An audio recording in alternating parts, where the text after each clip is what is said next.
This is an examination of the hidden human condition. This is the Hidden Killers podcast with Tony Bruschi. We're talking with Laurie Gilbertson today, former prosecutor, and with Tribeca Blue Consulting. Laurie, always love getting your insight into the cases we're following. It's been a few weeks since you and me connected, so I want to open up the Daybell case to your insight and tell me what's been speaking to you of what we've been hearing over the last handful of weeks. You know, I was really thinking about what does this case look like from a prosecutor's standpoint? Mm-hmm. And what really stood out to me when thinking of my own personal experience is that I have tried a lot more cases and obtained guilty verdicts with a lot less than they have in this case. That's what I'm wondering about, because, I mean, they certainly have a lot, and it keeps coming out day by day, and it's just another nail in the coffin, and it's very dark and twisted and strange, and my guess that's kind of one of the thoughts I had, too, is are we getting into overkill here in the amount of information we have that shows that she's out of her mind and has done horrible things?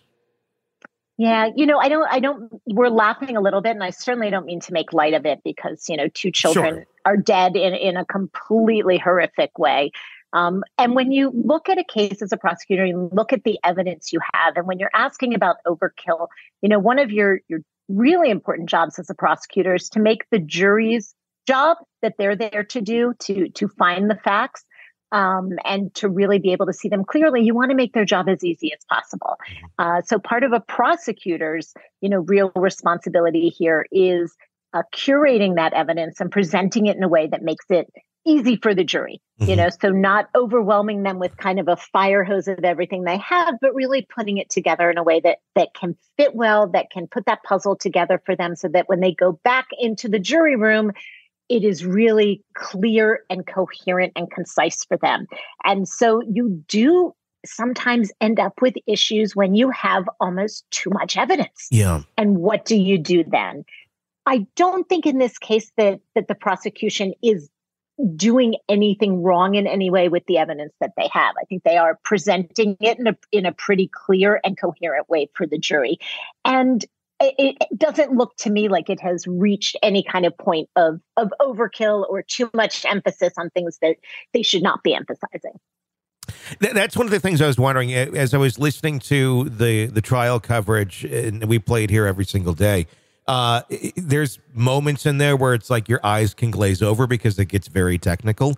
So I do feel bad for the jury in those. And then you have ones where you're at the edge of your seat, just hearing the depravity of what these people were capable of doing. And it's in black and white. We're talking audio. We're talking emails. We're talking text messages. It's not hearsay. It's not circumstantial evidence. So it is very, very clear. The more that they put into this, do they almost risk confusing a jury by any chance, where you just put too much out there? You know, like sometimes you speak too much and shoot yourself in the foot. Right. It is a certain line that as a prosecutor, you have to be very careful with. And you have to try to put yourself in the jury's mind of what they need and how you're going to give it to them in a way that's going to be clear. So, you know, here, I think that interspersing, like you say, and by the way, your coverage has been great. I have been listening to it. And, you know, there's a real interspersing of what we're kind of referring to as the stuff that keeps you on the edge of your seat. I mean, the text messages, the zombie talk, these heartbreaking conversations between, you know, that we hear the audio of, say, between, you know, Lori Vallow and her sister, the testimony from her son. I mean, this real human, devastating evidence. And then you've got that interspersed with, you know, the medical examiner who's doing the autopsy and talking about all of the autopsies he's done, you know, I think something like 7,200 and, you know, qualifying him as an expert in doing that. And then really getting very almost dry about the duct tape and the injuries and the toxicology reports.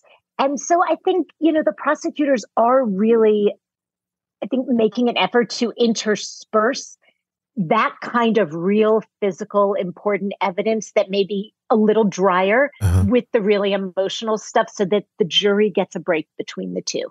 And they really are not overwhelmed with one or the other because they're both really, really important to this case. It's almost like presenting a show in some way, shapes, and forms as a prosecutor when you think of it, where it's like, okay, let's go with this number here, and then we're going to slow it down over here. We're going to pick them back up over here. It is kind of like scoring something to a certain extent where you're going to keep that audience, in this case, the jury, engaged enough to understand the story that you're trying to tell and walk away from that story with what you want them to. That's an interesting way of looking at it. And you have been being a prosecutor for so many years. Did you ever look at it that way as well? I looked at every single case that way when I became experienced enough to understand that that's what I needed to do. I can't tell you I did that in my first trial. I wouldn't even want to know what that was like. I think I blocked it out. But yes, Tony, 100% good prosecutors are storytellers. Good trial lawyers, whether they're prosecutors or defense attorneys, civil litigators, any of them, when you are to be a good trial lawyer, you need to be a good storyteller because that is exactly what you are doing for your jury. How do you think the defense is doing thus far as telling the story of Laurie? And obviously they have not had their turn at the stand yet. It's all been cross. But how do you think they're doing thus far, and where do you think they're going to go when it gets to be their turn? Gosh, they had a tough job here. Yeah. When you look at what the prosecution is presenting as to her motive, the means she had to commit this crime, these crimes, the opportunities she had, the cover-up she instituted, all of the admissions she's made, which as prosecutors, we look at all of that, kind of cover up all of the activity as this consciousness of guilt. She knew what she did and she's covering it up, and therefore you can infer she's guilty of this. When you look at all of that, the defense doesn't really have a great way to go on it. Yeah. I do not know what kind of story they can really tell when when the physical evidence itself is so damning here. Yeah. When you've got these, two children found, right on their property, and then you've got her, cavorting, on a beach at their wedding, happy as can be and claiming nothing's wrong. They just really don't have anywhere to go. I would think this case is kind of a defense attorney's nightmare. This is an examination of the hidden human condition. This is the Hidden Killers Podcast. The Hidden Killers Podcast. With Tony Bruschi. I want to pick up this conversation more tomorrow with you, Laurie, and talk about some of the prosecutorial advantages and possibly challenges that exist, and certainly challenges for the defense of Lori Vallow Daybell. We'll pick that up tomorrow. If you want to weigh in on anything that we are talking about here, you can. The phone number, 888-5-KILLER, 888-554-5537 to weigh in. We would love to hear your feedback and maybe even use it on the air. My name's Tony Bruschi. Stay with us.